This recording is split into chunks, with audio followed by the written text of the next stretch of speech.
De quelle manière les satellites ont-ils aidé les équipes de secours en Haïti?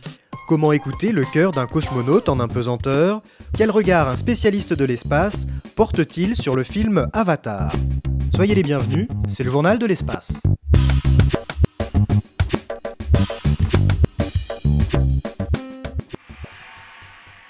12 janvier 2010, un violent séisme de magnitude 7 sur l'échelle de Richter frappe Haïti. La capitale, Port-au-Prince, située à seulement 15 km de l'épicentre, est dévastée. Les morts se comptent par dizaines de milliers. Près de 3,5 millions de personnes sont affectées par les dégâts matériels. Sur place, c'est le chaos. Pour faciliter le travail des secours, 2 heures après le tremblement de terre, la sécurité civile française décide d'activer la charte Espace et catastrophes majeures. Cet accord international regroupe 9 agences spatiales qui programment en urgence leurs satellites en cas de catastrophe. Donc au total, nous avons à peu près mobilisé une dizaine de satellites et reçu très rapidement une vingtaine d'images. Dans le cas d'un tremblement de terre comme Haïti, les images optiques sont utilisées de façon privilégiée pour identifier les immeubles qui sont atteints ou bien les infrastructures comme les ponts qui auraient pu être détruits ou les glissements de terrain qui pourraient obstruer des routes. On a besoin d'une résolution très fine au sol, c'est-à-dire que les satellites qui ont une résolution de 10 mètres sont insuffisants pour voir les bâtiments qui sont détruits. Donc on travaille au minimum à partir de la résolution de Spot 5, qui est 2,5 mètres.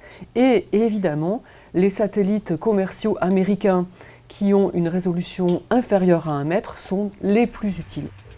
Pour obtenir des cartes utilisables sur le terrain, les photos satellites doivent être interprétées le plus rapidement possible.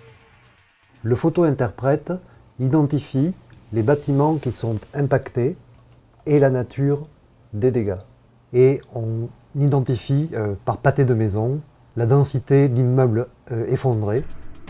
Ces cartes répertoriant les bâtiments endommagés quartier par quartier sont mises à jour régulièrement au fur et à mesure que des informations plus précises arrivent. Par exemple, depuis quelques jours, nous avons de nouvelles données issues d'un vol aéroporté qui permettent de mieux identifier encore les dégâts. Rapidement, d'autres cartes sont réalisées. Certaines identifient les espaces sur lesquels se sont rassemblées les victimes de la catastrophe, d'autres localisent les points d'eau pour subvenir aux besoins de la population.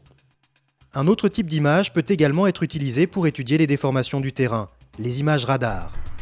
On est capable de mesurer les déformations du terrain avec des précisions centimétriques et donc d'obtenir une carte très détaillée de la faille et des mouvements dans toute la zone affectée.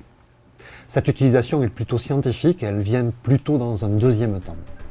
La charte Espace et catastrophes majeures a été créée en l'an 2000 par le CNES et l'Agence spatiale européenne. En 10 années d'existence, elle a été activée 245 fois.